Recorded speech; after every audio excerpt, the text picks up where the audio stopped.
put this event together, including Julianne Kemp, Barbara Chevalier, Bridget Krushka, Allison Fair, and King 5, which is live streaming this event, and Atlas Workbase for providing this great space. Now, the League is very honored to have with us tonight the candidates for Seattle City Council at Large Position 8, Seattle City Council at Large Position 9, and Seattle Mayor Jenny Durkan and Carrie Moon. I want to thank the candidates for taking time out of what is undoubtedly a very grueling schedule to be here. It's a great personal sacrifice to run for public office, and we're very grateful to you for your commitment and dedication to our community. And specifically to candidates Moon and Durkan, I have to say that while it took 89 years, the League of Women Voters is very happy that Seattle's finally going to get its second female mayor. So with that, it's my pleasure to introduce our moderator for this evening, Natalie Brand of King 5 News. I'm just going to read a little bit about her. Before graduating from the Harvard Kennedy School of Government, Ms. Brand worked in broadcast news in markets such as Phoenix, Portland, and Palm Springs. She's received numerous awards for breaking news coverage, including a regional Edward R. Murrow Award.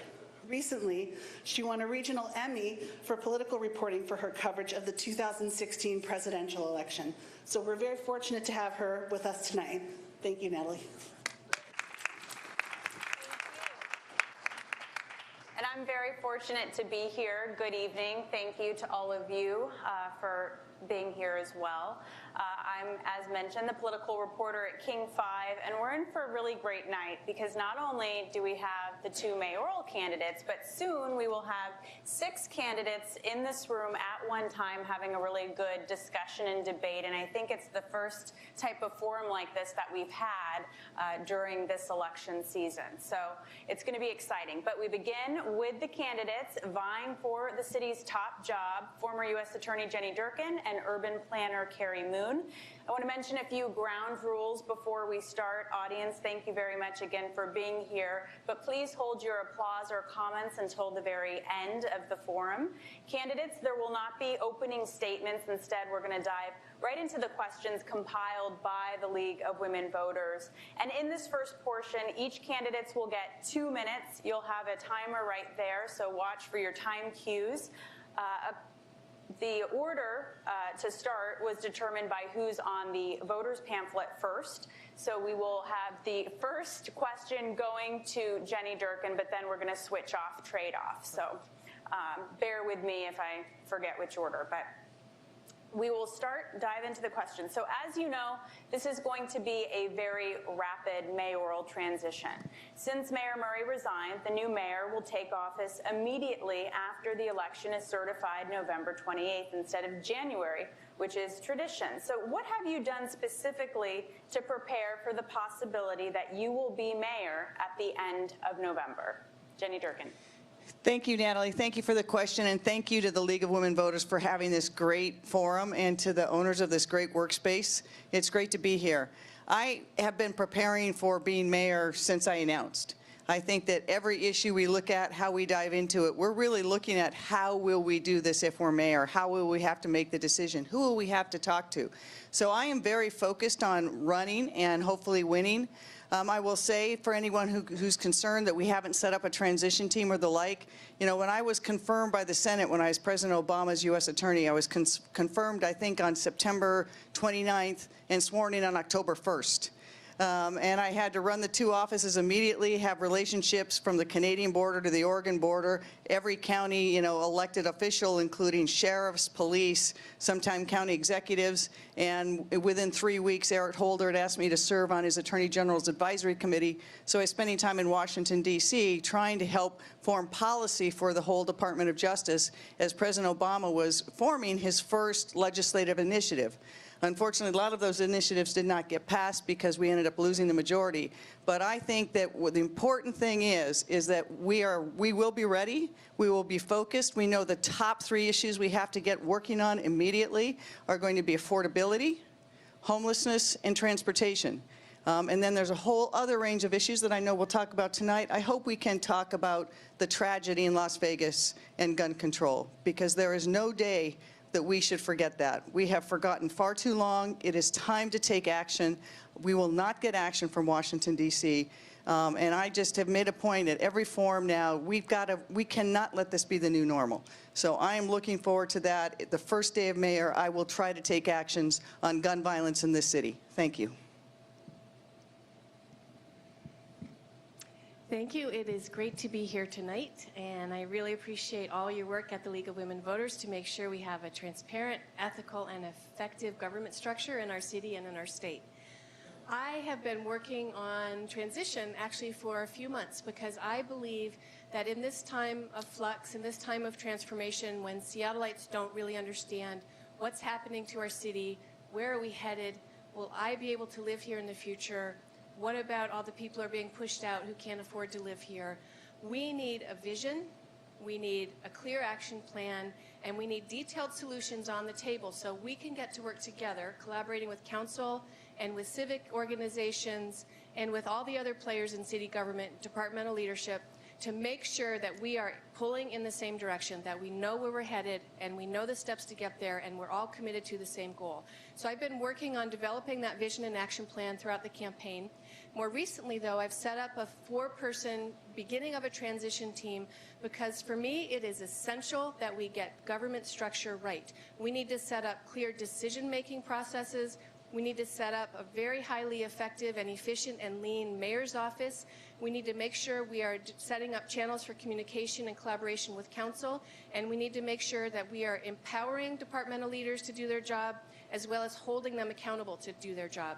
So I've assembled a group of folks who really, really care about good governance and structure and transparency and clear decision making because it's essential that we have that structure set up. And so the transition is going to be fast, but we've met with the mayor's office and learned about their transition team, what they're doing from their side. And we have this understanding of there's things we can do before November 7th, things we have to do November 7th to 28th, and things we can continue to do in December, because really you can't do 2 months of work in 3 weeks. And so we're organizing the work and inviting folks who are experts in the community to come and participate in shaping the transition team and the government structure. Thank you. And Ms. Moon, you'll take this next question first. So by this point in the campaign, you've spoken to hundreds, if not thousands, of Seattleites on their issues of concern. And usually candidates have changes in their perspectives on a few issues during a campaign cycle as you learn more about the challenges that citizens are facing. So can you share with us an issue on which you have significantly changed your opinion since the beginning of your run for mayor, and why? I don't think I've changed my opinion. I think I started preparing for this run in January and really worked to develop a platform of solutions. I would say they're being refined because I have a big campaign cabinet, I have a big team. Every single evening I learn more from folks about refinements to solutions and ways to make them deeper and richer. So I would say I haven't changed any positions, but I will tell you one thing that's made me really happy is that I'm a geek and a wonk about macroeconomics. How do we build an economy that works for everybody? How do we make sure that all this wealth we're generating in our city is reinvested back into the city so we all have a chance to prosper, we all have access to success? And my campaign team kept saying, nobody cares about that stuff, don't talk about that stuff, it's not a top issue. When we did the poll, we found, hell yes, it's a top issue. And so now I'm really going to unleash a lot more detail about my vision there, because we absolutely understand wealth inequality that's happening in our culture is not like the weather. It's not something we don't control. The economy is guided by rules that people write, and the outcomes that we are seeing are the direct result of the rules that have been written. And we need to reclaim ownership for guiding the economy in a way that works for the benefit of everybody. So next week I'll be releasing a much more deep agenda about what that means to me. How do we support small and local business? How do we support giving kids access to entrepreneurship, all the 30,000 Amazon jobs that they don't have the training for? How do we make sure they get the training for them? How do we focus on local procurement and talk about all the buying power of our institutions? Why aren't we trying harder to buy from local small business? How do we support small business in dealing with all the new labor laws and protections that we've put in place, which are great, but they make it harder to run a business because it's more complex, so we need more technical assistance. So I'm ready to go deep into that, and watch for that next week. Thank you for the question. I would also say, while my positions haven't changed, they've become much more informed. And if you go to the website, you can see specifically on all the issues, a number of proposals we've made. But the thing that is both daunting but also exhilarating to me is how diverse and complicated the city has become. Seattle has changed overnight. You know, I was born and raised here. My mother was born and raised here. I think if you dropped her down in any neighborhood in the city, she wouldn't recognize it. We have gone through phenomenal change in the last 7 years, and experiencing that change is one thing, but ever since I've announced for running for mayor, I see things completely different. You know, when I walk downtown, I notice, why are we doing it this way? Why are we not doing it that way? Traffic, affordability, the more people I talk to. So we have some real challenges. We talked about them before, and Carrie and I have talked about them in a number of forums. But for example, they're all really complicated, like affordability. You know, part of the problem is we have had 100,000 people move here in really well-paying jobs in a short period of time. And that has displaced people throughout the city. And we have seen the Rainier Valley and the Central District where people of color have been pushed out at a rapid rate. And people who have lived in Seattle their whole lives can't afford to stay in Seattle because property taxes are rising so quickly. So the fixes, none of them are quick, because we know we have to build more affordable housing. But by the time you site it, permit it, and build it, that's years out. That's why we have tried, and I've proposed some specific immediate solutions on all those problems as well that I'm sure we'll talk about. But the more we meet with people, I will tell you, the more I learn and the more my positions get informed. Ms. Durkin, we'll start with you for this next one.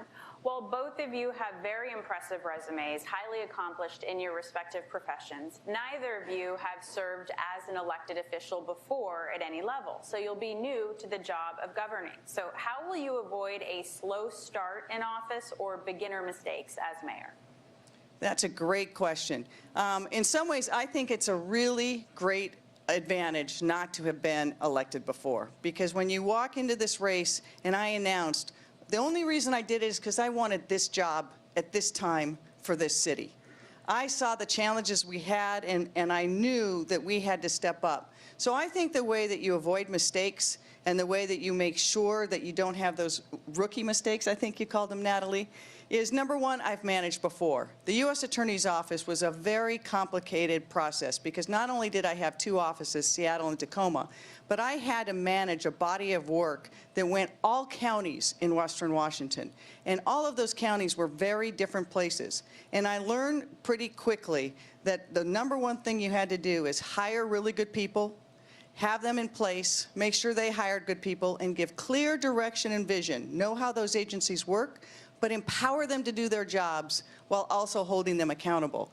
It is a significant bureaucracy in many ways. You know, over 10,000 employees, a $5.2 billion budget, and that's just the city workers themselves. And you look at all the things that touch the city, it's much more complex. And so having run an organization before here, and also having to work with the Department of Justice and managing like the cyber strategy for the whole nation, and help advise the Department of Justice how to do that, you learn quickly that you have to be able to both triage and trust.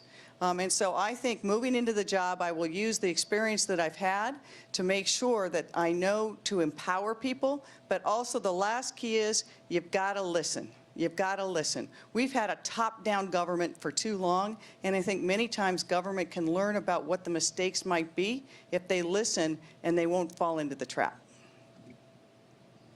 So I went back to school in the mid-90s to study urban planning, landscape architecture, urban design. And since I moved to Seattle in 1997, I have been working closely with city departments, with Department of Neighborhoods, Department of Transportation, Department of Planning and Development, SPU, different commissions. I was on the Design Commission. I've been on many advisory committees, including One Center City. So I have basically spent 20 years working with the city on some of these very challenges that we are facing now in this election.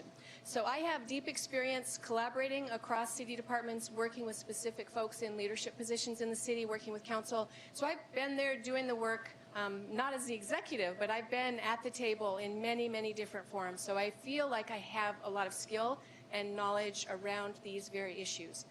I also have a career where I've worked in the public sector, in the private sector, and in the nonprofit or advocacy arena. And that has given me an awareness of how important it is for all three of those arenas to work together towards building a city. We need business at the table to help understand how we're going to grow, how we're going to build the economy. We need advocacy groups at the table because they drill down and have deep expertise in particular areas. And we need the public sector at the table because they are empowered to lead, to guide, to build the structure that lets things happen. And, you know, I think one of the things I've realized in my 20 years in the city is that the city departments and the city employees are basically a national treasure. We have the most amazing, committed public servants in this city who really want Seattle to be the best city in the country, who really want our city government to be the most effective and most agile and most lean and most powerful city government in the country. So I believe that we are ready to organize that amazing energy and passion and capacity in a shared direction, and I would be really honored to be the mayor to be able to do that because the potential is there. Thank you. Ms. Moon, Seattle has a strong mayor form of government, which means that in addition to being a visible leader and policymaker, the mayor is also the chief executive officer with over 10,000 employees to oversee. The two sides of the job are very different. So how will you ensure that your administration gets off the ground quickly? So it's all about hiring good people and who have professional expertise in delivering city services. 80% of the work of the city is not the stuff that you read about in the newspaper. It's about SPU, Seattle City Light, safe streets, taking care of the infrastructure. It's about those public services, including public safety. And that's the stuff that takes most of the budget and takes most of the energy of the city. The things we talk about, the policies, the change in direction, housing affordability, homelessness, those are important issues, but really the bulk of the work the city does is pretty mundane delivery of public service. And so I am promising to hire experts, professional experts with many years of skill in exactly these areas to work directly in the mayor's office, and also to set up a really clear organizational structure and decision-making structure with city departments so people know that when they get an answer from the mayor's office, that was the answer and they should hit go. I think we also need to set up good collaboration channels and a great liaison to council so that we can all unify and pull in the same direction. So I'm very much focused on the structure and how do we set up good processes to do this and make sure we empower folks to do their job and let them do their job. And I think, you know, the key part of the chief executive job for the mayor is really to build a shared vision and then to be a relentless champion for that vision. Because part of getting through these big challenges that we're facing now is making sure everybody understands what we're aiming for. So when I talk about the action agenda, I talk about a vision, some principles and objectives, and then very clear action items of what we're trying to achieve, how we're going to measure effectiveness, how we're going to report back to the public, because I think those are all part of building an inclusive kind of government where we all understand what we're aiming for and we can all be part of getting there together. Natalie, can I have you repeat the question? Sure. We're talking about Seattle having a strong mayor form of government, being both a policy maker and a chief executive. So how will you ensure that your administration gets off the ground quickly? That's a great question. I think that the mayor has several functions. The first one is setting the leadership and the tone for the city, setting that big vision and saying, here's where we're going to go. This election really is not about who will be mayor for 4 years. This election is about what will the city be like for the next generation. We literally are rebuilding Seattle today. And what it will be for my kids and their kids is will flow from the decisions we make today. So the first thing that the mayor has to do is set that very clear vision. The second they have to do is make sure that that vision is carried out through the departments themselves, that they discharge that vision. And it's really hard to go from bold idea to boots on the ground, to know how to use those levers of government and how to use those employees and move them in the same direction. When I was U.S. Attorney, for example, I governed during one of the toughest budget times in the federal history. I had to send people home from my office twice and shut it down, and almost a third time. And at the same time, every other federal agency we relied on was doing the same thing. It required clear direction, good leadership, and morale building, because that's very demoralizing. And you have to be able to decide, how do you stay on mission and really accomplish things? Carrie's absolutely right in that the first obligation of government is to deliver those basic services. And I've said from day one, we will make sure that, you know, the potholes get filled. When you flip the switch, the lights come on. When you dial 911, fire and emergency show up and the police show up. But in order to get that done, you have to have people who are focused both on the mission, but the way you hold people accountable is by agency, director by director. They know what's expected of them, and they report back, and you hold people accountable. And you work together in this fashion to really deliver for the people of Seattle. Ms. Durkin, this next question will be for you. The previous administration de-emphasized neighborhood councils and other grassroots groups, instead taking a more centralized approach from City Hall for reaching out to constituents in neighborhoods. Some longtime grassroots leaders are feeling that direct input from the neighborhoods is no longer welcome, and others feel the new approach is more inclusive of all residents. So what will your approach be to working with neighborhood leaders and individual groups advocating for their specific neighborhoods within Seattle? Great question. If there was one significant difference there would be with the prior administration, or 3 administrations ago now, is that we have had top-down government too long. I am from a grassroots background, have worked in things, and I believe very much in community up. And if you look across Seattle, communities and neighborhoods are sometimes the best places to develop the solutions for those communities and neighborhoods. And while I understand, for example, why the neighborhood councils why there was concern about their inclusivity, for me the answer is not shut them down. It is, how do we open up to get more people at the table and more voices at the table? You know, one of my brothers has worked in the Department of Neighborhoods for a very long time, and you would see how they went from a very neighborhood and community-based philosophy to being at City Hall. You can't know what's going on in the rest of the city if you are landlocked in downtown Seattle. You have to be out in the communities. And some of these communities have really good solutions about the issues they're facing. For example, I had the good fortune when I was U.S. Attorney to help get a very significant grant for youth violence prevention that was utilized in Rainier Beach in South Seattle. And they've developed this great place-based philosophy and program to deal with it, including credible street messengers, greeters at the corners, programs for youth. So I went down to talk to the people recently to say, how is it going? And heard some real concerns about the fact they didn't feel like the city had engaged, or the youth had been, you know, jobs had come like they'd been promised. And it was a really good learning experience. So I turned to them and I said, well, how often does the city come here so they can readjust and know what support you want? The answer was 0.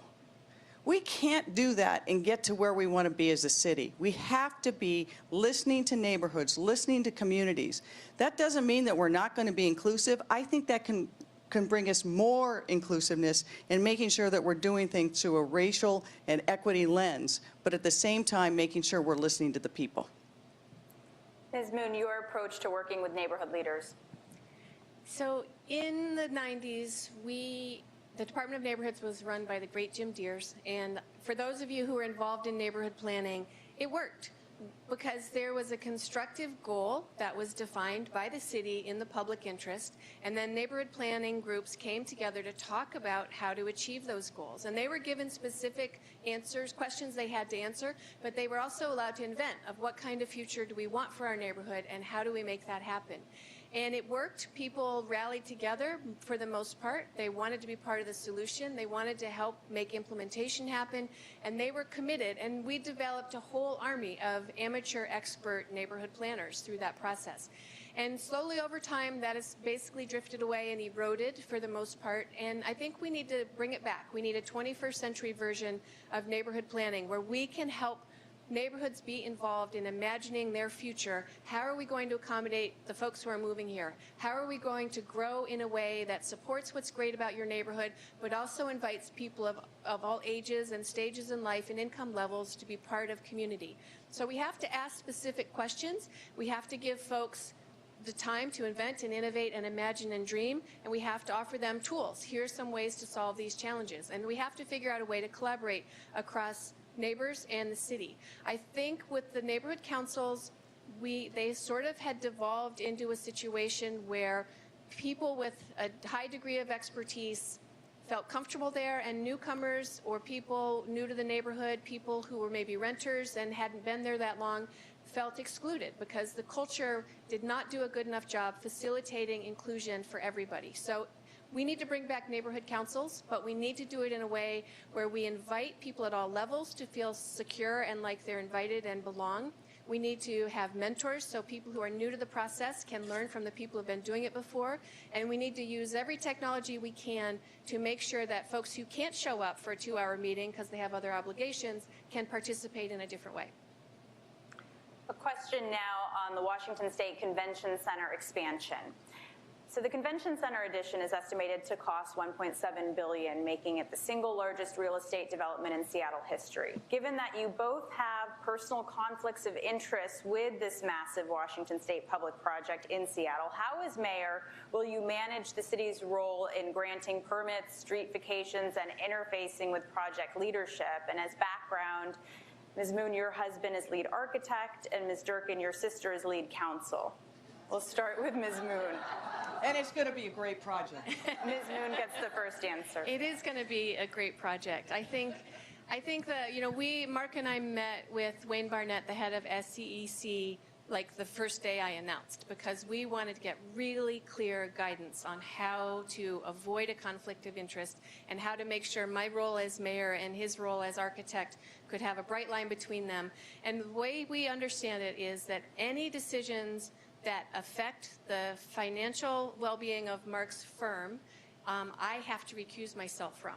So in terms of permitting, in terms of how does the city ensure it gets the best possible public benefit, in terms of ensuring how do we make sure we're managing the traffic or the street use permits or, the buildings meeting the energy code, I think it's that I can still, those decisions that get made normally at a departmental level that don't bump up to the mayor's office will be fine. That's basically the way Wayne explained it. As long as it's something that normally happens within SDOT or within DPD, that those decisions will continue to happen as normal. It's only when there's a specific question around the financial impact on Mark's firm where I would have to recuse myself, but I almost can't imagine that happening because the city is not the client for the convention center. The Washington State Convention Center is the client, which is a state PDA. So the deal between LMN and the state doesn't really include the city. So I think it's a pretty narrow space where there might be a potential conflict, but we will go straight to Wayne Barnett and the city attorney and make sure we are complying with all the rules, because he and I both believe in transparency and in being completely open with the public and making sure the right scrutiny, the right daylight is on these questions, and people can watch what's happening and make sure it's unfolding fairly. So my understanding is that there's a difference between having a spouse and whose finances you depend on and having a sibling. So we will, of course, follow any conflicts of interest, but my sister and I are separate entities. I don't rely on her financially. But I will make sure the other important thing is that there's an appearance of fairness. So we will make sure that in every decision that the mayor has and the city has, that there are as clear guidelines from the ethics to make sure we can do it. I don't believe it will be a conflict of interest, and I think it will be important to make sure that the city's interests are protected and that they have clear direction, that they know particularly what the public benefit is going to be. Because one of the largest issues that's going to rise out of the convention center is, with the vacation of those alleys, is the public getting back enough of a public benefit so that there is a payback to the public. So I think that's very critical that the mayor be involved in those discussions, not just that the people who work for the mayor are appointed by the mayor. So I believe that there will not be an actual conflict, but we will make sure that we seek formal advice at every step of the way, assuming that my sister stays involved, which I don't know if that will occur. Okay, and this will be the final questions before we invite the additional candidates in the room. So Ms. Durkin, we'll start with you. A key, one of the fastest growing economic gaps is between people who can afford new communication technology and internet access and those who cannot. So what is the city government's role in this issue? What would you do to address the challenge? The growing gap is really critical, and you see it in many, it shows up in many ways. For example, anyone who has kids now knows that more and more children are assigned their homework online. and they have their site, their Schoology site, or whatever it is online, and they check. So families that don't have access to computers and children that don't have access to computers are really at a great disadvantage. Today's job market is also computer-based. Our society is becoming more and more based on cyber, the internet, and the like. This is a huge equity issue. We have seen there being a growing gulf for many ways as we have innovated, and this is one issue that does it. I will tell you one thing that I probably won't do, is I will not support a public broadband unless it can be shown to be feasible. And the reason for that is the estimates, 3 mayors now have studied it. We've had study after study after study. And right now the estimates are that it would cost almost $700 million to construct. And it's unclear whether you can get user rates at a level that you can actually pay for it. Tacoma did it. They're subsidizing it with their utility ratepayers and at the cost of millions of dollars a month. And so we have to be very careful, because right now, I will tell you, my bias is going to be housing, housing, housing. If we have money to spend, right now I think we have to spend it on housing, not on a broadband system that may not work and may never pay money. But the way we fix that is we ensure that the private vendors have to fill that gap. They have to serve every community, that last mile. I will insist on net neutrality, privacy, and those kinds of issues that we would get from a broadband. So access is critical, as are those other things related to internet services. But right now, I don't believe the studies show that we can afford to have a municipal broadband. I'd be open to it if someone can show it's feasible, but if we've got several $100 million to spend, it's going to housing. So Jenny and I differ on this solution. I believe that if we can spend $54 billion on a transit system that we need, we can spend $500 to $700 million on municipal broadband. And here's why. Have you ever gone by a library in the South End and seen the kids outside doing their homework on the free Wi-Fi from the library? This is an issue that is essential to address. It's deeply unequal that folks who are in the North End or from wealthy neighborhoods get access to high-speed internet, and folks in the South End either can't afford it or don't have good quality internet. And it is absolutely unfair that this is happening. We need municipal broadband. It's between $500 million and $700 million. We can bond for it, and we can offer then lower cost internet service that's equal for everybody. We can manage the privacy and net neutrality issues ourselves because it's our cable, and we can provide low-cost access to entrepreneurship for everybody. Everybody deserves a chance to thrive. Every kid deserves a chance to be able to invent the next app, or get their homework done, or apply for a job. We absolutely have to treat this the same as we treat water, the same as we treat electricity. This is, in our current economy, in our current society, internet service is essential. It's part of how we thrive as humans. So I would say we absolutely have to keep pushing and figure out how to do this.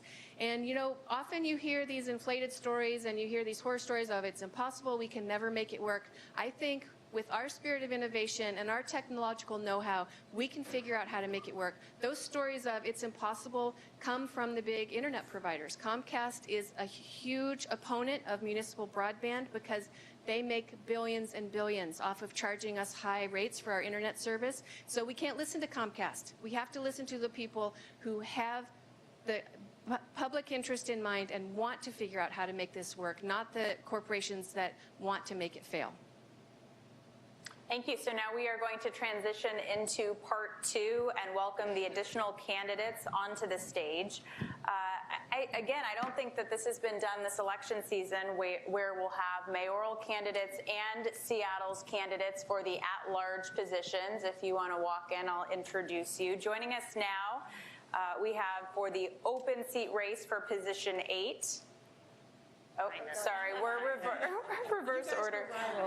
So we'll start with position 8, seated right here. Housing activist and advocate John Grant and labor leader Teresa Mosqueda. And in the race for position 9, Seattle Council member and attorney Lorena Gonzalez is facing a challenge from Pat Murakami, business owner of an IT firm. So welcome to all of you. So just to, again, give a reminder of the ground rules and timing of this section, candidates will get 1 minute to respond, and we'll go down the line, but kind of do it around robin for following responses. So we'll start with you, Mr. Grant, but then the next question you'll start, Ms. Mosqueda. So we'll begin with the first question is about priorities. What do you think would be the single most positive task or project the mayor and the council could jointly accomplish in January of 2018, and why? Mr. Grant. First of all, hello everybody. I think that what's really exciting for me is this opportunity to really do something about the emergency of our housing and homelessness crisis. We have heard for a very long time that we have been in a state of emergency about our homelessness situation. Well, what have we done? I'm the former director of the Tenants Union. I used to work at Solid Ground, working as in their housing department on homelessness prevention. I have over 10 years of experience working in the social service and advocacy world around housing issues.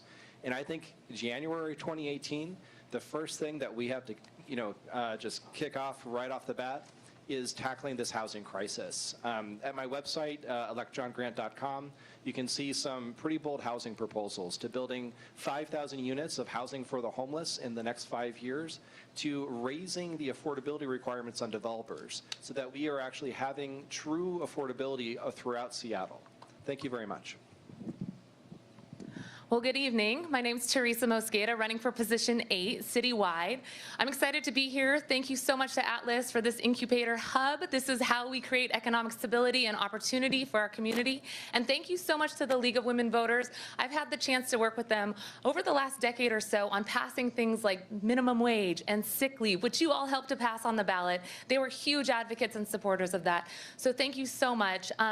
Really, when it comes to Seattle, and one of the things I would like us to do next year with one of these amazing ladies up here is to think about Seattle being an opportunity for both men and women. Seattle has the highest cost childcare in the entire country.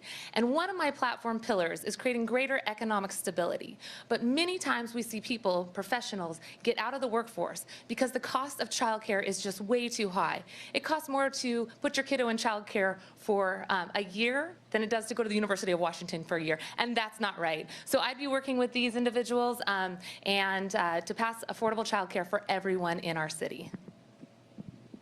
Ms. Durkin.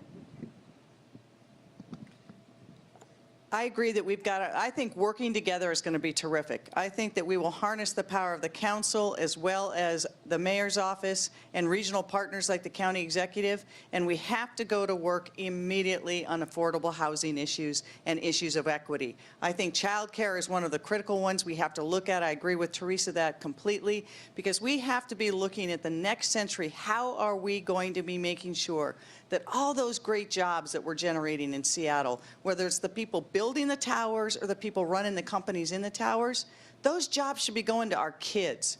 So we've got to focus on affordability. Is not just building affordable housing, it's economic empowerment. That's the root of it. How do we build that economic empowerment right here in Seattle so our kids are having those jobs of the future, and Seattle and the next generation will still be the greatest place people want to live? Ms. Moon, first priorities.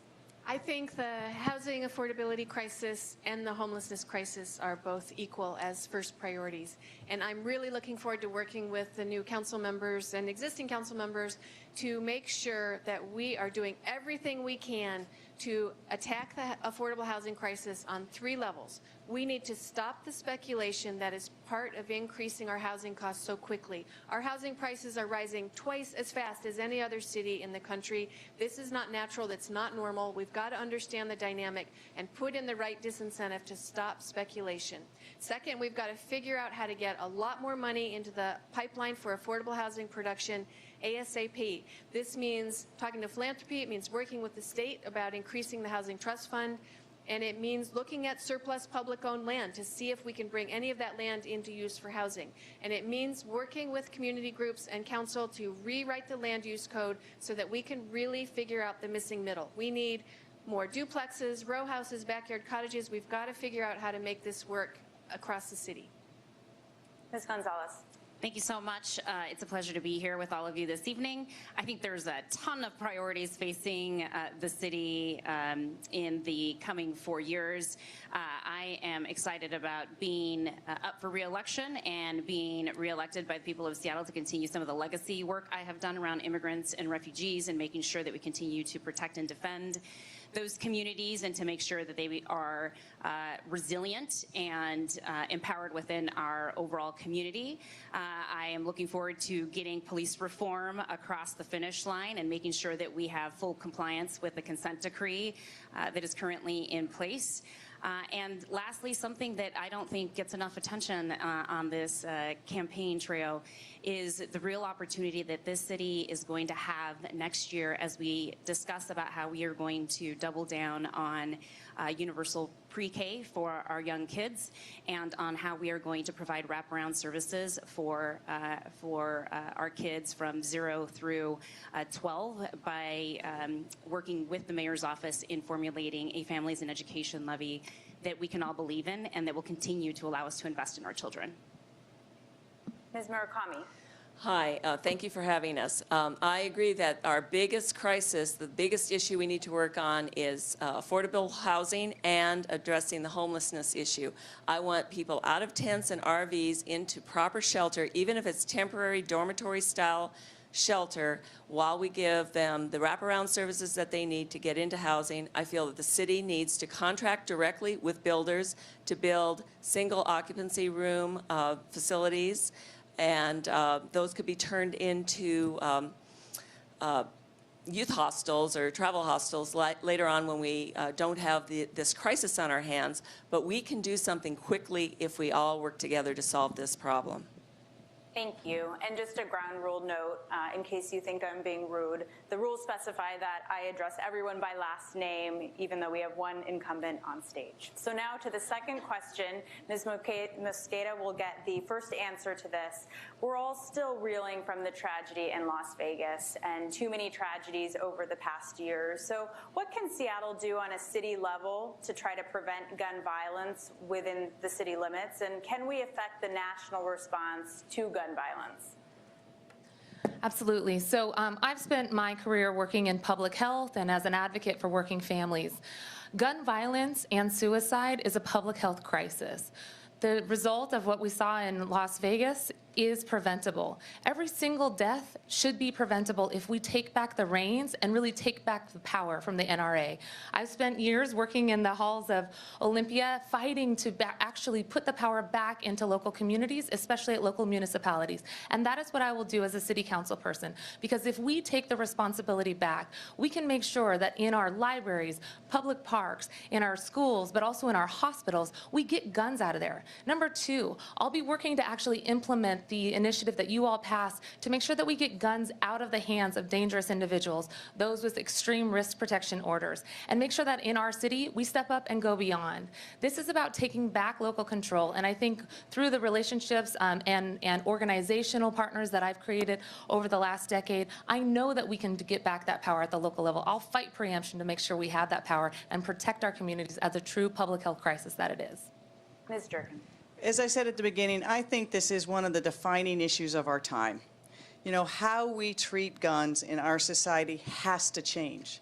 You know, I've been working on these issues literally for decades, and I wrote an op-ed, years ago, and I republished parts of it today to say, number one, we do need an assault weapons ban again. They are guns of war. And I look forward to the Supreme Court looking at it, because now we have all those original constructionists who say they're going to look at what happened then. Well, they had muskets. So let everyone have the musket of their choice, but they weren't allowed to have guns of war. Locally, we can do things, safe storage. A lot of the deaths are caused by either stolen guns or kids getting access to guns. We need safe storage laws at the state level. We need to get rid of the preemption so that cities can handle their violence themselves.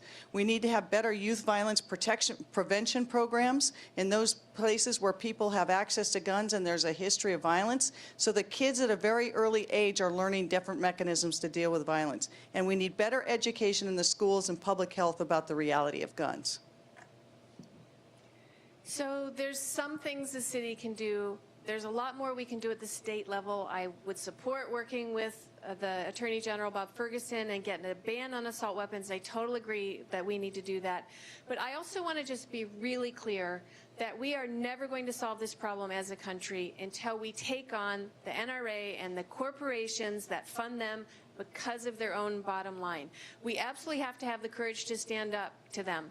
We are the only country in the world with this problem. Every other country figured out how to deal with this, and it's time for us, after these countless tragedies that have broken our hearts and infuriated all of us, that now is the time we stand up as progressives and lock arms with other cities and say enough is enough. We're going to take back the power the NRA has and make sure we elect people who will stand up to the NRA. It's the only way we're going to solve this problem long term for our country.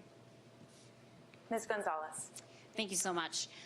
You know, I think what we have been hearing in the aftermath of Las Vegas from the progressive community in particular is that thoughts and prayers are nice, but they're not going to fix the problem. And I couldn't agree more with that. Now is the time for us to have this conversation around real strategies that will move the needle on preventing gun violence. At the City of Seattle, we've been able to do some of that work already.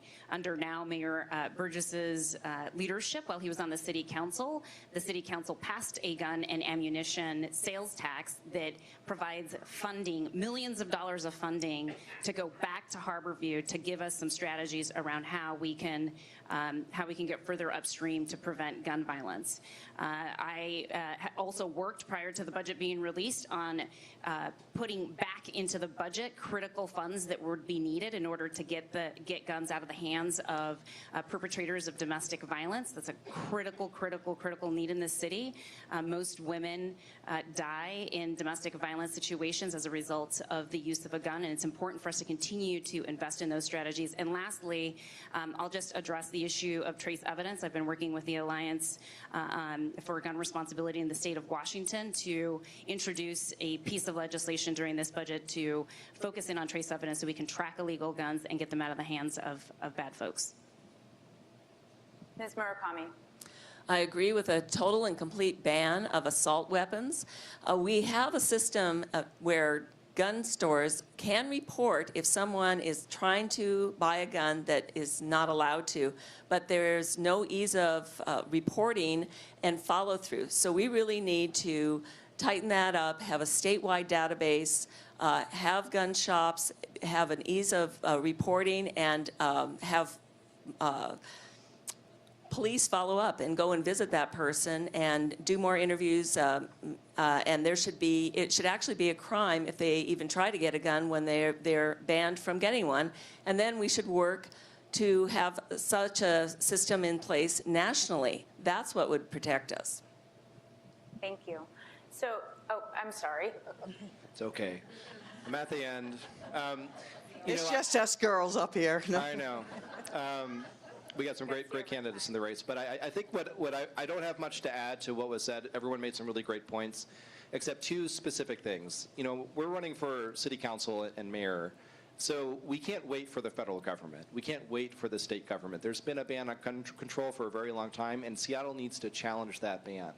But there's two things that I think that we can do immediately. Councilmember Gonzalez mentioned the gun tax that is going to fund Harborview Medical's research on preventative gun research. That's banned at the federal level, right? Well, when that tax actually came in, that revenue came in, it was hundreds of thousands of dollars short. So I've put out a call to double that tax so that we can fully fund that research. The second thing is that tragedy that happened was because of a bump stock on a semi-automatic rifle.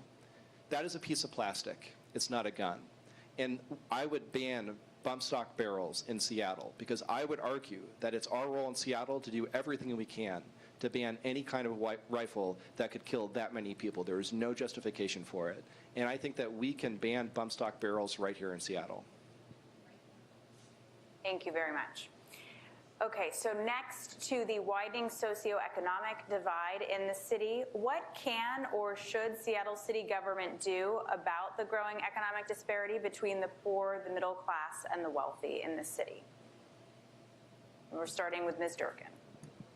We have to attack this problem if we really want to have the city of the future that we all want. If we want that city in the future that is a city where people are welcome in every neighborhood, where people have a shot to live in every neighborhood, where there's economic vitality in every neighborhood, we have to first face up to the fact that right now there is a huge economic disparity in our city, and it's growing every day. And a lot of that economic disparity is based on racial lines. And if we don't have an honest conversation about that, we can't fix it. So we first have to admit it. Second, we need real economic empowerment, as I've discussed before. We've got to attack, first in the schools, the opportunity gap that exists for kids. And that's one thing in the family and education levy that as mayor I would make a priority, is to really give those kids a shot. Second, one thing I proposed is every graduate of Seattle Public Schools, 2 years tuition free at a community college. All the data shows that opens up doors for kids. The other things I proposed is increased apprenticeship programs so every kid has a route to having a good family wage job. We have to have economic empowerment to fix this. So there's 4 parts to the solution for me, and I'm going to go through them pretty quickly because I know you're all smart and informed. First, we've got to close the opportunity gap in the school system. We see this happening at K through 12 level. We need to focus the resources from the Family and Education Levy on all the services and the enrichment activities and the mentor-based services that kids in low-income neighborhoods need to get caught up and close the opportunity gap. Second, we need a strong racial equity lens with how we invest all city resources. This happens again and again, that communities that have better skills, access to better lawyers, win more resources from the city. We've got to use a racial equity lens in how we allocate resources and right these historic wrongs. Third, we have to talk about an economic development strategy. If you let the economy do its own thing, this is what you get. You get a class of folks that own stock and can get wealthier and wealthier through ownership, while everybody else falls farther behind. We need a concrete strategy to build family wage jobs, to build local ownership, to make sure the wealth we're creating circulates back into community. And fourth, we have to talk about more progressive taxation. This system now where we have tax cuts for the wealthy and tax cuts for big business, but austerity for everybody else is the root cause of this problem. So we've got to make sure we have progressive taxation so we can invest in kids and everybody has access to fulfill their dreams. Ms. Gonzalez. You two covered a lot of ground very quickly.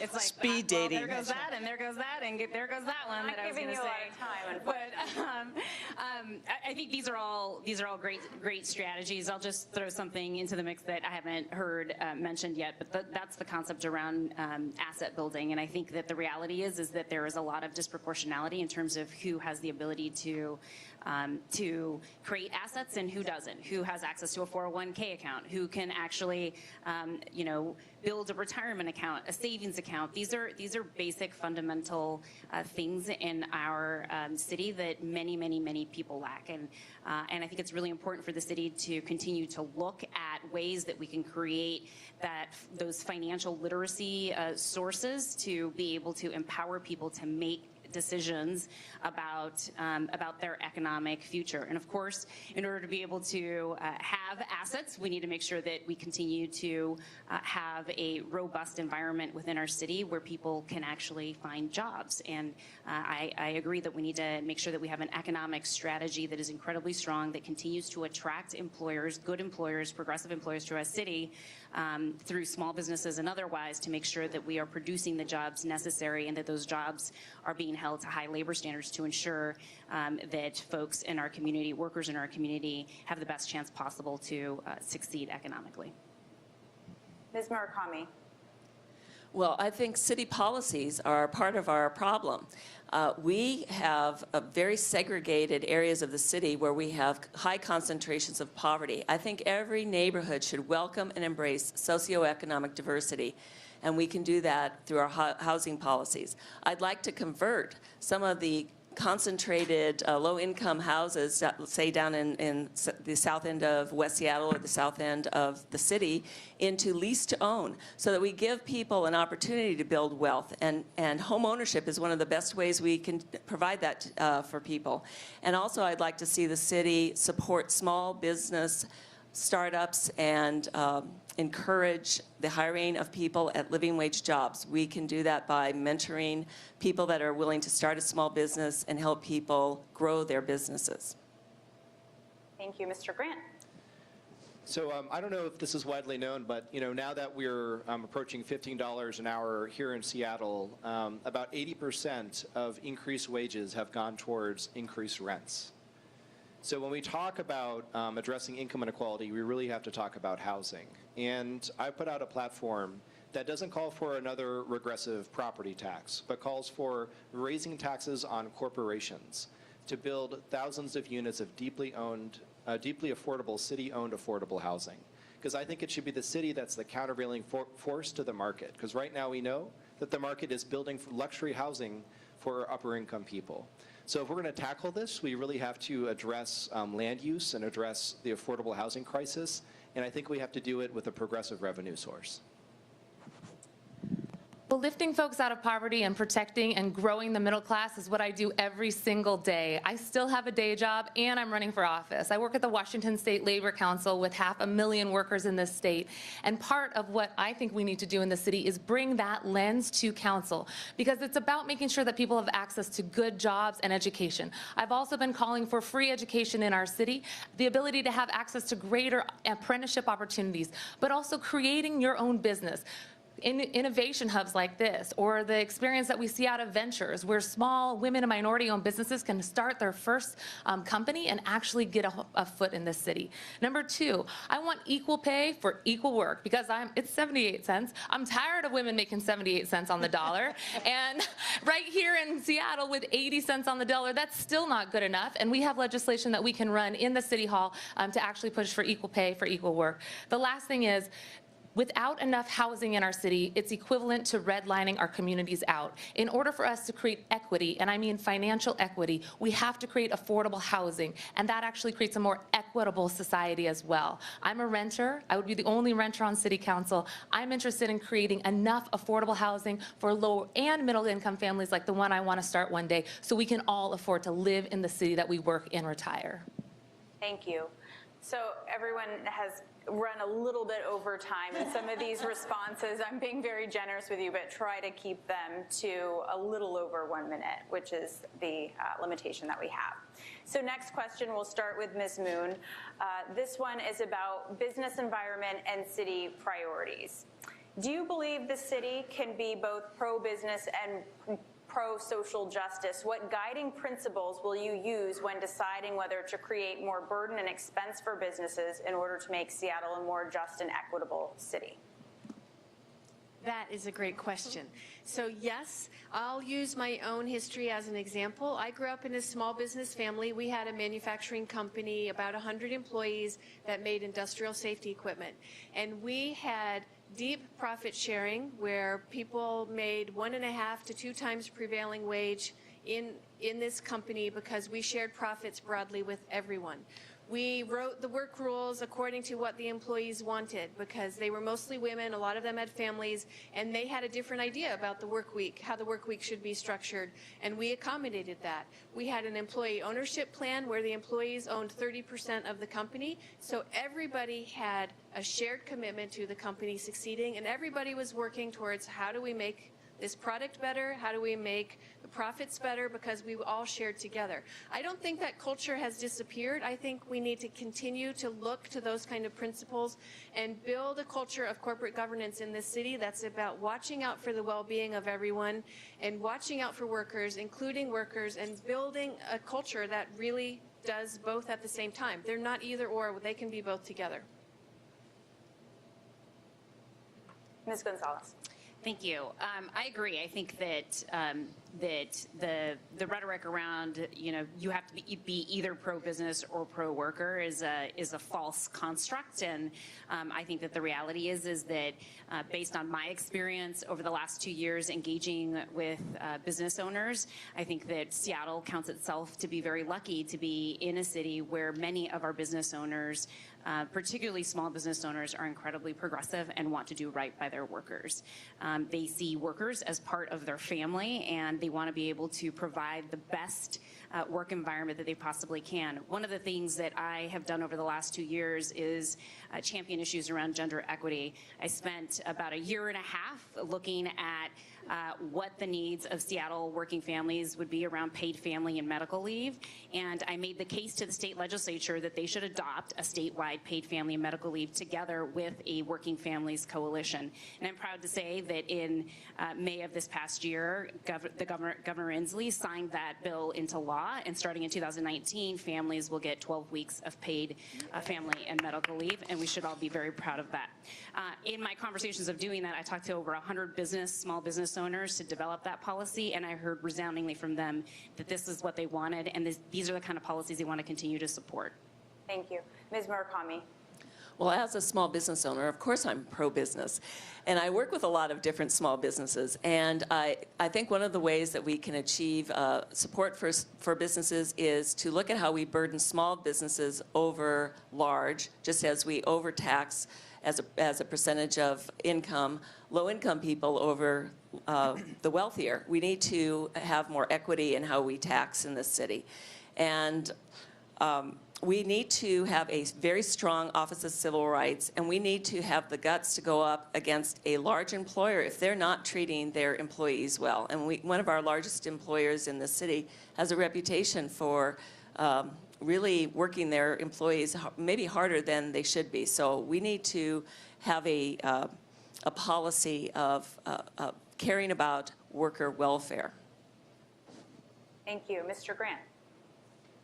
So I think that as we see Seattle be this incredible economic engine and we're seeing all these people move here, it really gives us an opportunity to kind of harness that growth and use it towards really bettering the livelihood of everyone in the city. You know, one of those things that doesn't get talked about enough are things like impact fees. You know, right now Seattle schools has an incredible backlog of maintenance and also using portables for school children to go to school. I think that we should be implementing impact fees to harness all that growth and create a revenue source so that kids can go to quality classrooms and actually address the backlog maintenance issue that our schools have been facing for a long time. So I think the answer is yes, you can have social justice and support businesses, but it's also about having political leadership so that we can harness that growth and actually have it go towards social justice ends like having quality schools in our neighborhoods. Ms. Mosqueda. So last week we were at the Greater Seattle Business Association Forum, and one of the questions was, at what size does business become bad? And my answer was, it's not the size, that's not the growth that makes a business bad.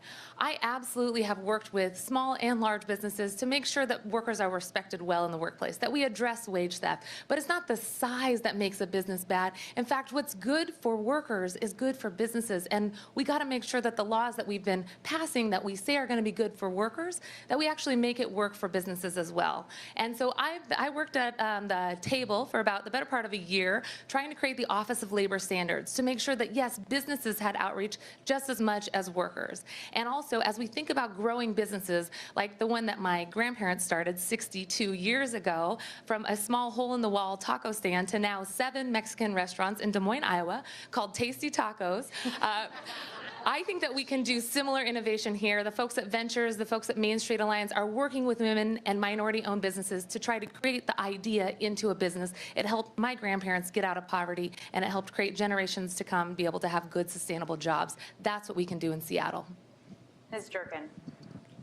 You have to have both. You have to have good, strong economic base for businesses, for workers to have great jobs, and you've got to have great workers that can thrive for the businesses to be great.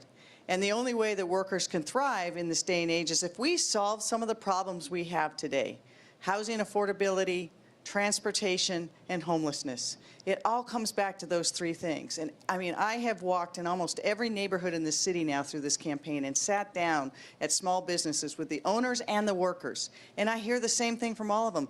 The workers who earn the less sometimes travel the farthest because they can't afford to live in Seattle. And so we've got to change that dynamic so that we make sure that this is an affordable city where people can live and work. and that the businesses are supported. I've proposed a number of specific things to help the small businesses in particular. We don't realize it, but our small businesses are like 4 to 5 Amazons. That's how many people they employ in Seattle. And we haven't done enough for them. So I made specific proposals. Go to my website. But we've got to do that because it's a false choice. We have to have both. So starting with Ms. Gonzalez, we're here on Mercer Street, just across from Seattle Center, which brings us to the question of the future of Key Arena and the future of professional basketball or the NHL coming to Seattle. So do you favor the Key Arena renovation plan or SoDo Arena plan? Why do you favor one over the other? Oh, Ms. Brand, you must adore me. I do believe that the Key Arena proposal that is working its way through the City Council right now is an important one. Seattle Center is a city asset. It's an important one for us to make sure that we're taking care of and that we continue to invest in. I'm excited about continuing to go through the council's process to make sure that we're negotiating the best deal possible under a potential memorandum of understanding with the Oak View Group. That work is going to be ongoing and continuing, and I'm committed to making sure that I give it a fair shake to make sure that the taxpayers of the city of Seattle get the best deal possible. The SoDo Arena deal is not ready for us to consider yet. I think that I expressed some concerns about that particular proposal back in May of 2016. I am waiting to see if those issues have been addressed, particularly around transportation impact and some public benefit issues, and I'm excited about seeing a potential package from our Seattle Department of Transportation and Design Review Commission that addresses the issues that many of us, 5 of us on the City Council, expressed back in May. Thank you. Ms. Murakami. Well, I'd like to see Key Arena redone and support hockey and the Storm. I think that SoDo is a better place to put basketball. We already have the infrastructure there with parking structures. We can resolve some of the issues with moving freight and moving traffic by adding an off-ramp. I believe Chris Hansen's offered to add a ramp at his cost. And with regard to Occidental, we can slightly lower the street and build the arena over the street. I mean, there are outside the box solutions that we can use to make it work there. And one of the reasons I prefer that also is that the SoDo group is locally based, and I'd like to see more investment stay in our city instead of an outside group that's proposing the Key Arena deal. Thank you. Mr. Grant. I prefer the Key Arena deal. When I was a kid, I used to go watch the Sonics play in the Key Arena. So it's not as wild a leap to me, to imagine that again. And I think for me, the concern is, we can have a basketball arena in only so many places, but we only have one port. And I think it's important that we protect the maritime industry and the maritime jobs that are down there. Those are family wage jobs, and I think that balancing those things, I think that if we can both bring the Sonics back and also protect those jobs, that's the option that I would choose. Ms. Mosqueda. So I have 3 principles. Number 1, we should have no public dollars invested in this. Number 2, we have to mitigate for the impact on transit. And number 3, we have to make sure that our industries are protected. And so when I look at the Key conversation, I think that we see many opportunities there to make sure that Key Arena is successful, which is critical because it's a public good, right? This is a public asset. We have to renovate this beautiful area, which is, by the way, a mile away from my house, which I get to run through the area all the time. We need it to be revenue generating, and in order to do so, we must upgrade it. So I'm interested in seeing the proposal as it moves forward at Key. However, if the conversation moves forward around SoDo as well, I don't think one necessarily needs to be pitted against the other. As long as there's no public dollars, it doesn't impact our industry, and that it doesn't impact our transit. I have every single maritime union that's supporting me, folks who want to see a thriving port in our beautiful deep water port there. That is a priority of mine, but it's also an opportunity for us to see how we can grow the city to meet our city's needs. Never mind. I'm okay with sharing. She stole she has the same points. I totally, look, we have a great opportunity here. I think we have a great opportunity to redevelop part of our city to get back major sports. But I agree, we have to do it in a way that makes sense on a couple of things. Number one, looking at this, we have to see what comes out of council. They're doing some heavy negotiation right now because none of the proposals as we know them will be what a mayor has to look at. But there's 3 principles as well. Number one, each of the locations has its own transportation challenges and transit challenges, and we have to make sure that those are addressed. Number 2, the public can't pay for it. We cannot build a public facility that is going to be for billionaire owners to have a sports and the public is left paying the rent. I think that's just a critical thing. And 3, we have to protect the industrial lands. Those industrial lands jobs are part of the diversity of our city. They are critical. We will never get them back if we lose them. A 4th one I would mention is we have to really look. Oh, I've got to stop. I'll get the 4th one later. Just wait. So I am in agreement with a lot of the comments already said here. I think we need to absolutely protect the public interest, make sure that we are not putting any public money into this. I would like to make Key Arena work, and I want to really applaud City Council and the awesome women who stood up for making the arena work and keep going down that path. I think we have to be really careful about making sure that there are viable solutions for transportation to and from, because we cannot allow people to drive to the arena and continue to make traffic worse in an already congested neighborhood. We have to find alternatives. And I want to make sure we're taking care of the local small business in the area. And, you know, an entertainment district like that, an entertainment venue like that needs to have a good relationship and a synergy with the local small business to make sure they're thriving at the same time. I would be a little bit concerned. I want to make sure I look at all the details around the deal with Live Nation, because Live Nation can really do harm to the local music industry, so I want to make sure we get the deal right with Live Nation. But I would like to support making Key Arena work, because again, we need to protect industrial land. Once it's gone, you never get it back, and we've got to preserve that for family wage jobs. Thank you.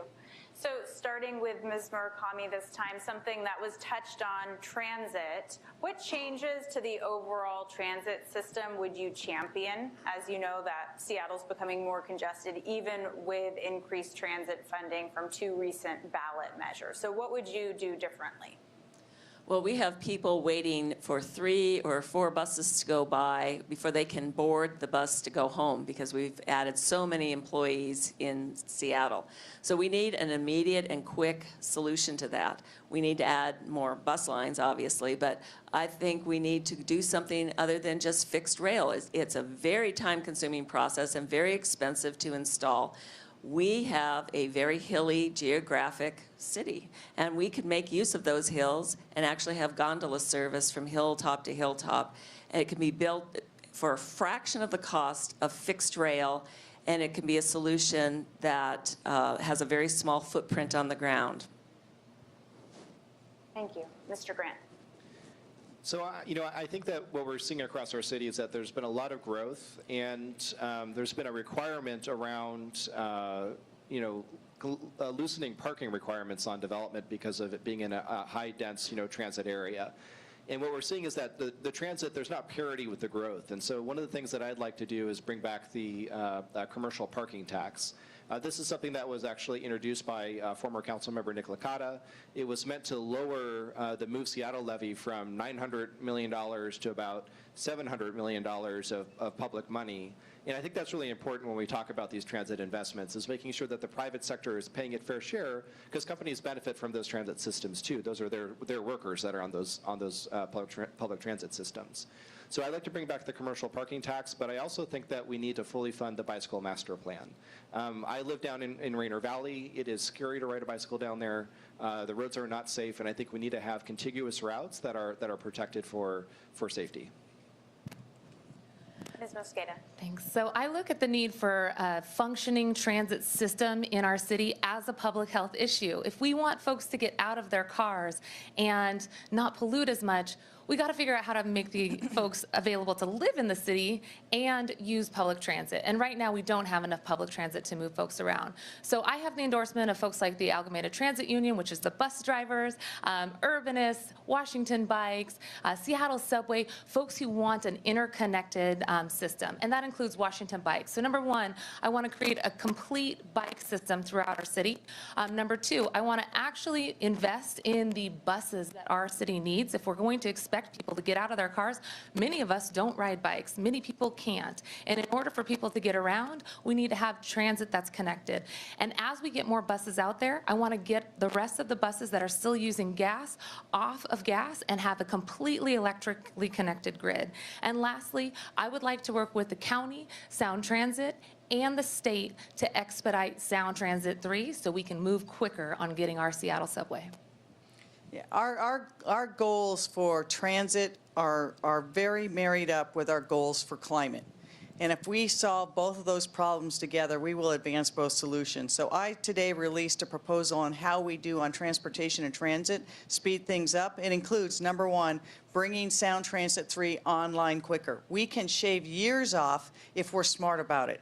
And it starts with the mayor appointing senior directors to work directly with Sound Transit senior directors in the same space to be planning how do we reduce that sighting time. Second, we've got to add buses and rapid transit ride. There's just too many buses, too many things where if people could get a bus from where they live to where they work, they'd get on it every time. We also have to increase mobility from West Seattle and Ballard, and we have to do it now. It's going to be way too long before Sound Transit 3 comes online, and those people are being choked. We also have to give Orca cars for free to both youth and seniors.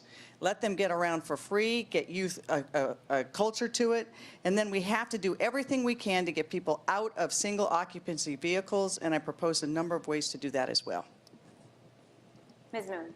All right, so we need to look at lots of things to get our transit system more robust. Number one, we've got to look at equitable transit-oriented development, and especially in the South End. We know that the more people have access to transit lines and frequent bus service, matched with affordable housing, that is the long-term solution to how we grow in a way that's equitable and fair and affordable and welcoming to everyone. So we've got to really fine-tune our skills on equitable transit-oriented development by working directly with communities around transit stations, around how can we make sure the new growth is affordable to and available to them. Second, we've got to speed up Sound Transit. I talk about that a lot on my website and in my Medium piece about transportation. We know how to do it. Let's do it.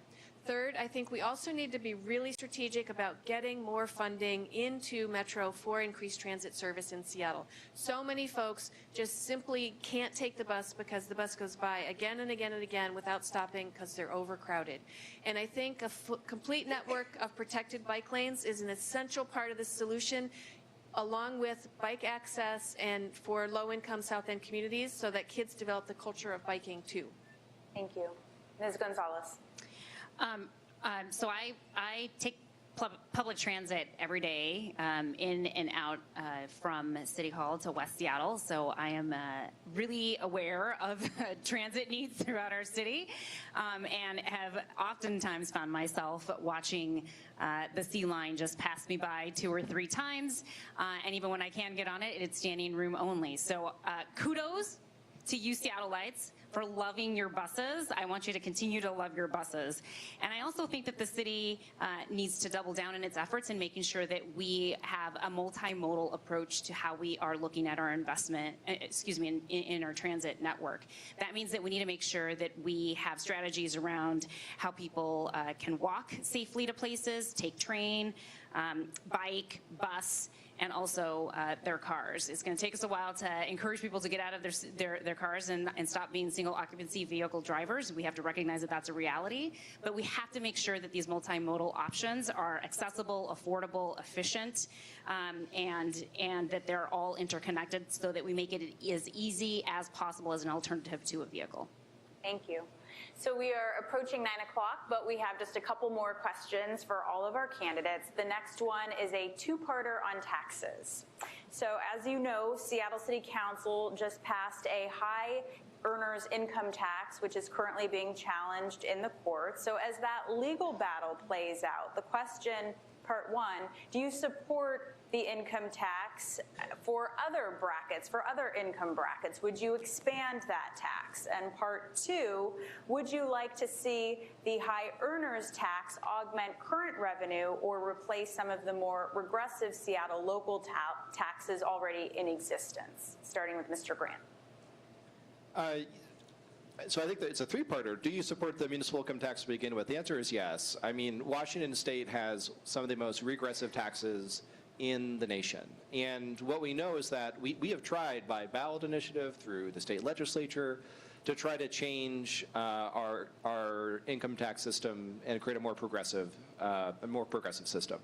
But we couldn't get that, right, at the state level. So we took action at the local level. And I think that's great because it can set a precedent for other cities. I think that revenue that we're using should be going to pay for backlogs in costs for our schools. We had a $74 million shortfall in our public school system this year. I think we should be using it for affordable housing. And I also would support using some of the revenue to reduce property taxes for homeowners. We have had levy after levy after levy. And I've been going door to door and talking to senior citizens who are on a fixed income who are deciding between paying for their medication or paying their property tax. And I think that I really worry about squeezing folks out of their homes in Seattle using that system. So I would support using the revenue for those purposes.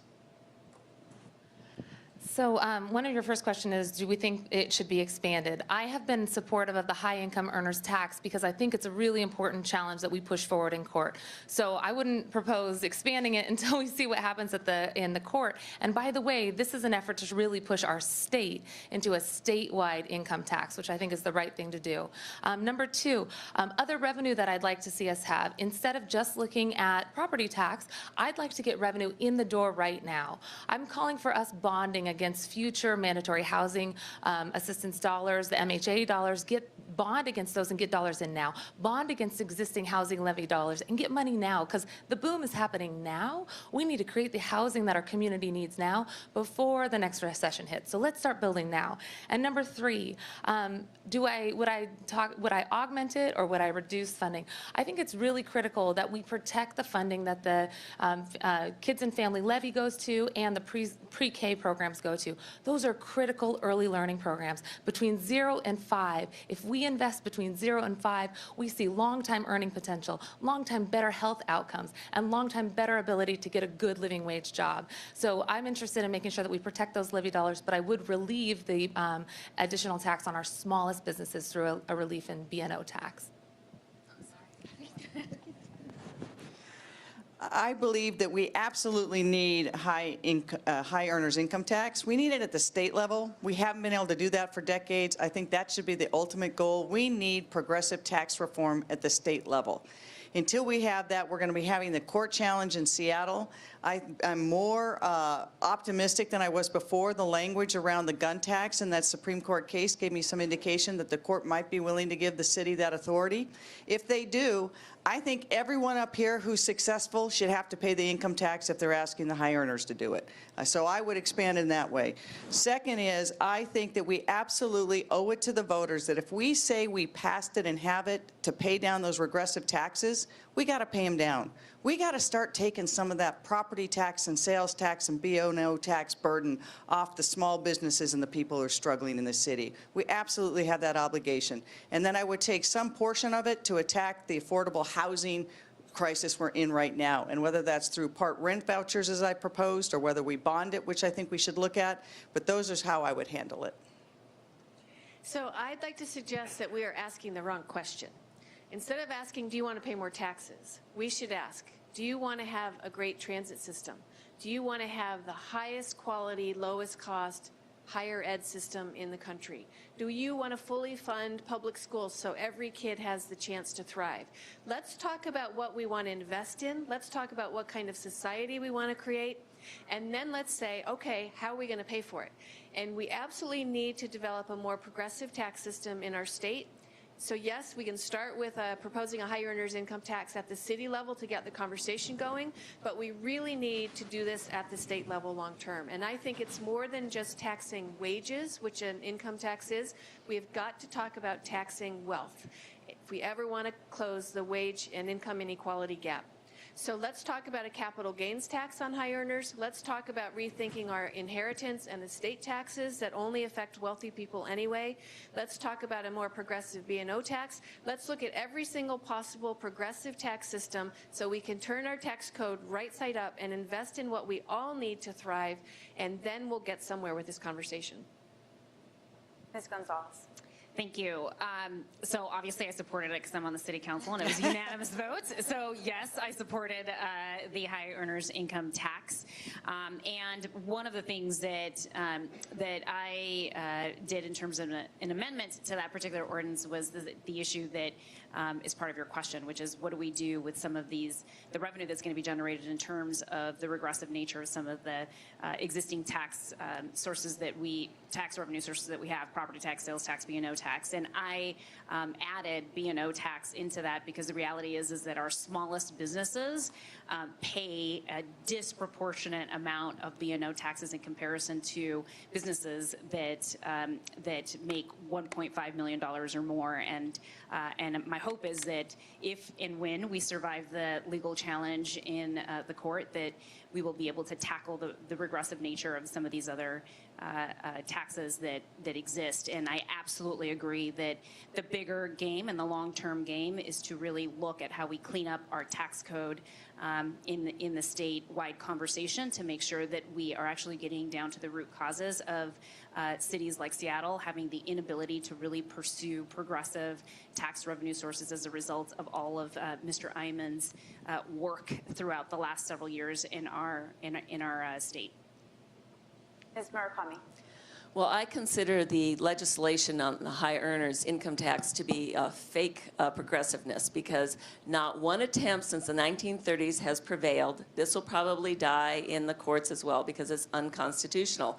So what I would like to do is work cooperatively with municipalities across the state to change the Constitution, have a graduated income tax, no income tax on very low income folks, and that goes up as your earnings increase. But that's coupled with a great reduction in sales and property taxes. That would fix the system because this legislation does not address that low-income people are being taxed at an effective rate of over 16.8%, and they're being taxed and with the high rents, they're being driven out of the city or into greater poverty. So if it should prevail, I would want to see the income tax go completely to reducing the regressiveness on low-income folks. Thank you. So the final question is on the plan for safe injection sites proposed in response to the opioid epidemic that we're currently facing. So my main question here that I want you to answer is well, I guess we'll condense it by show of hands. Do you support safe injection sites being located within city limits?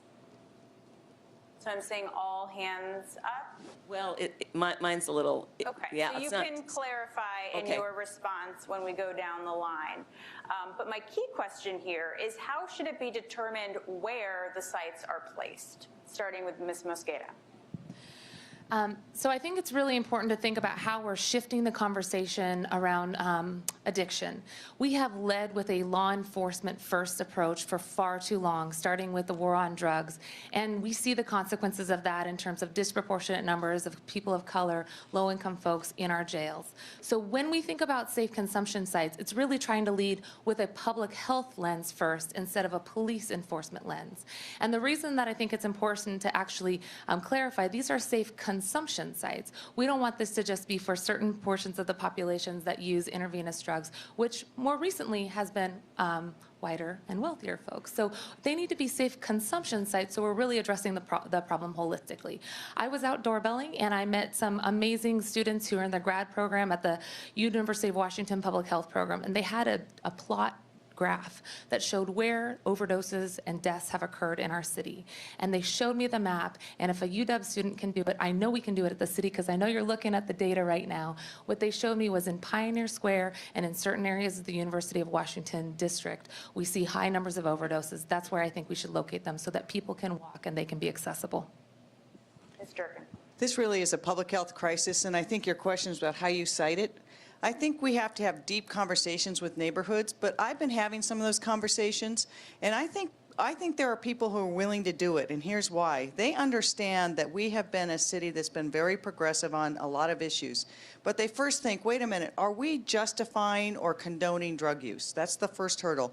And when you remind them that we have been one of the leaders in the country for safe needle exchange, and we have a program that has shown that it saves lives, it's harm reduction.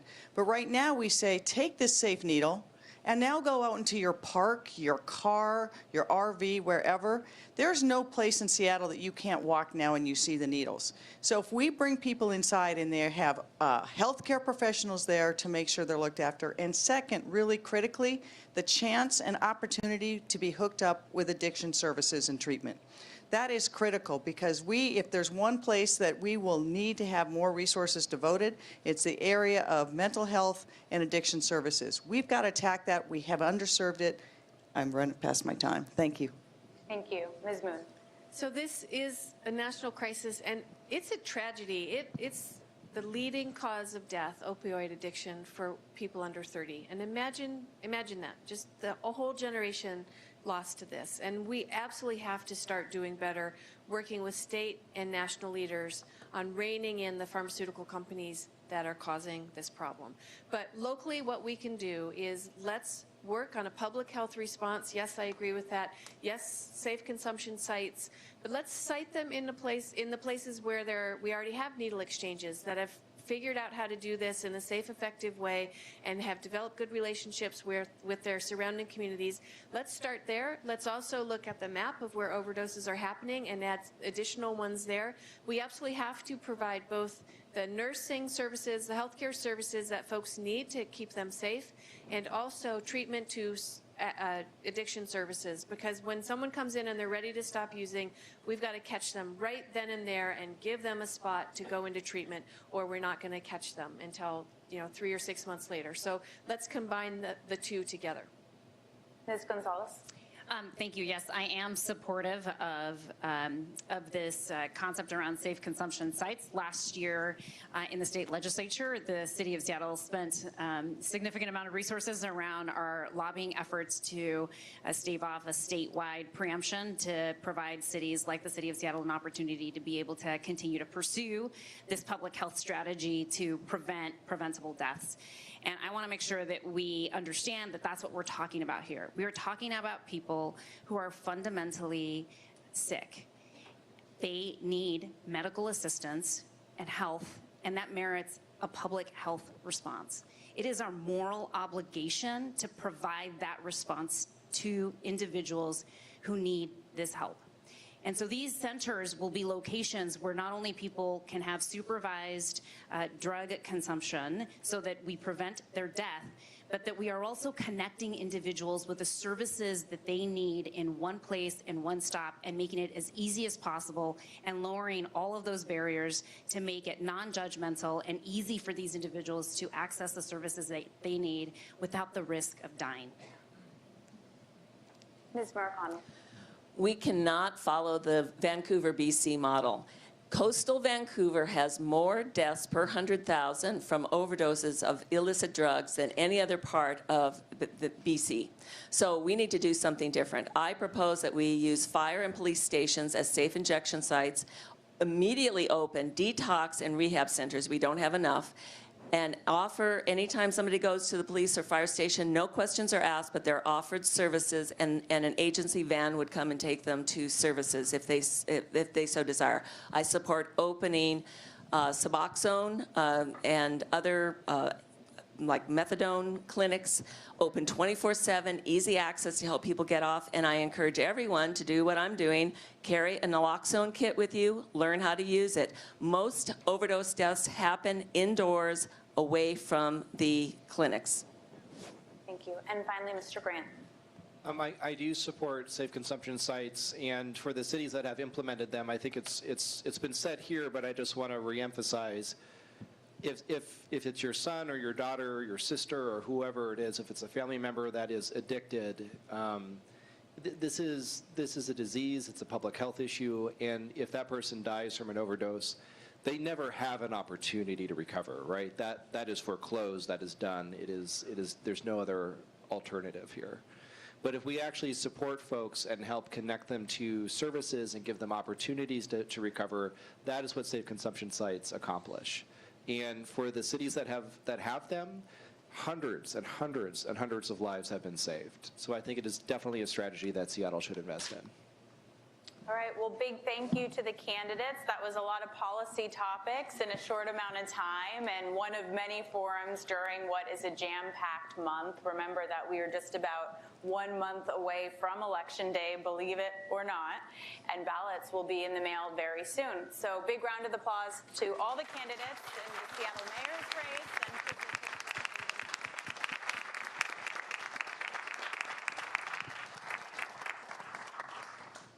thanks again to you, the audience, and to the League of Women Voters. Have a good night. Thank you, everyone.